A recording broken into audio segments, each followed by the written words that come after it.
नमस्कार दोस्तों, हमारे जो शॉर्ट्स वीडियोस हैं उस श्रृंखला में जो हमने शुरू किया था भारतीय आध्यात्मिक धरोहर के प्रणेता श्रृंखला, उसकी अगली कड़ी हम आज आपके सामने लेकर आए हैं। और आज के का जो विषय है या आज के जो प्रणेता हैं वो है स्वामी दयानंद सरस्वती जी, जिनको महर्षि दयानंद सरस्वती भी कहा जाता है।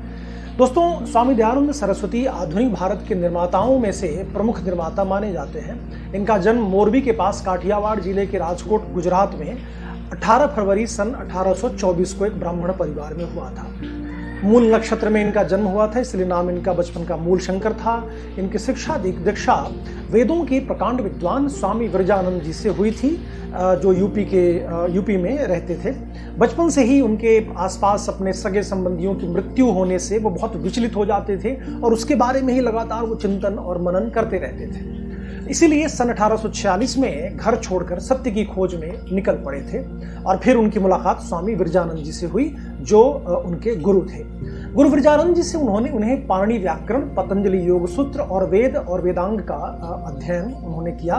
गुरु दक्षिणा में गुरु जी ने दयानंद जी से ये मांगा कि तुम पूरे भारतवर्ष में घूम घूम कर मतांतरों की अविद्या को मिटाओ, वेद के प्रकाश से अज्ञान रूपी अंधकार को दूर करो, वैदिक धर्म का आलोक सर्वत्र विकीर्ण करो, परोपकार करो। अंत में गुरुजी ने स्वामी जी से कहा कि मनुष्यकृत ग्रंथों में ईश्वर और ऋषियों की निंदा है, परंतु ऋषिकृत ग्रंथों में निंदा नहीं है। ये अपने आप में बहुत गूढ़ एक चीज़ है, इस पर आप विचार कीजिएगा कि जो मनुष्य द्वारा बनाया हुआ ग्रंथ है या लिखा हुआ है, उसी में ईश्वर की निंदा की जाती है या ऋषियों की निंदा होती है। लेकिन जो ऋषियों के द्वारा लिखा गया है, जैसे वेद है, वेदों को तो कहा जाता है स्वयं ईश्वर ने लिखा है, और तो इस तरह के जो ऋषियों के द्वारा, महर्षियों के द्वारा लिखा हुआ जो पुस्तकें हैं, जो धार्मिक ग्रंथ हैं, उनमें कभी भी ईश्वर की निंदा नहीं हुई है। महर्षि दयानंद सरस्वती ने पूरे देश का भ्रमण किया। हरिद्वार में कुंभ के मेले में पाखंड खंडनी पताका को लहराया, ताकि पूरे देश में जो पाखंड का माहौल था उसको मिटाया जा सके। उन्होंने कई शास्त्रार्थ किए। अंग्रेजों से कई बार दो टूक जवाब देते हुए कहा था कि मैं अपने देशवासियों के लिए अपना आज़ाद भारत चाहता हूं, न कि गुलाम भारत। सबसे पहले स्वराज्य का नारा भी स्वामी जी ने ही दिया था, जिसको लोकमान्य तिलक जी ने आगे बढ़ाया था। वेदों की ओर लौटो, ये स्वामी जी का प्रमुख नारा था। प्रथम जनगणना के समय आगरा से देश के सभी आर्य समाजियों को ये निर्देश देते हुए उन्होंने कहा था कि सभी सदस्य अपना धर्म सनातन धर्म लिखवाएंगे। दोस्तों, महर्षि दयानंद सरस्वती ने चैत्र शुक्ल प्रतिपदा संवत 1932 यानी सन 1875 में गिरगांव मुंबई में आर्य समाज की स्थापना की। आर्य समाज का नियम और सिद्धांत प्राणी मात्र के कल्याण के लिए है। संसार का कल्याण समाज का प्रमुख उद्देश्य है और शारीरिक, आत्मिक और सामाजिक उन्नति करना जो है वो आर्य समाज का मुख्य उद्देश्य रहा।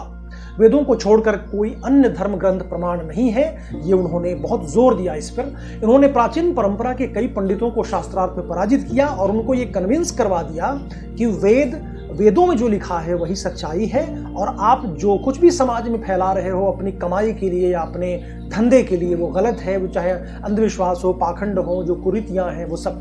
स्वामी जी ने बुद्धिवाद का जो मशाल जलाया उसका कोई जवाब नहीं है। दोस्तों, स्वामी जी का समाज सुधार आंदोलन में बहुत व्यापक योगदान रहा। उन्होंने तत्कालीन समाज में व्याप्त कुरीतियों और अंधविश्वासों, रूढ़ियों, बुराइयों का, पाखंड का खंडन किया। वे योग और प्राणायाम पर बहुत जोर देते थे। वे सामाजिक पुनर्गठन में स्त्रियों और सभी वर्णों की भागीदारी के पक्षधर थे, मतलब वो जातिवाद का खंडन करते थे। 1857 के स्वतंत्रता संग्राम में भाग लेने वाले अग्रणी लोगों में से एक स्वामी दयानंद सरस्वती भी थे। दोस्तों, स्वामी जी को षड्यंत्र के तहत नन्ही नामक वेश्या ने दूध में कांच पीस करके पिला दिया था, क्योंकि उन्होंने जोधपुर के महाराज को इस वेश्या से अलग कर दिया। इसमें अंग्रेजों का भी षड्यंत्र माना जाता है, उनका भी बहुत बड़ा हाथ था, क्योंकि अंग्रेज चाहते थे कि ये जल्दी से जल्दी खत्म हो जाएं। उनके लिए बहुत बड़ा एक बाधा और शत्रु बनकर सामने आ रहे थे। तो उन्होंने एक षड्यंत्र के तहत अंग्रेजों ने और अंग्रेज अधिकारियों ने जो है वो नन्ही नामक वेश्या को भेजा था उस महाराज के पास। फिर उनको बुरा लगा, फिर उन्होंने महाराज, चूंकि इनके शिष्य थे, तो महाराज जी को बोला कि ये सब गलत कर रहे हो।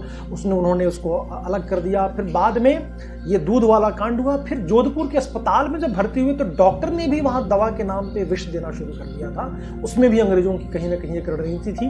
अब फिर उनको अजमेर शिफ्ट किया गया अस्पताल में, जहां उनकी हालत बहुत गंभीर हो गई।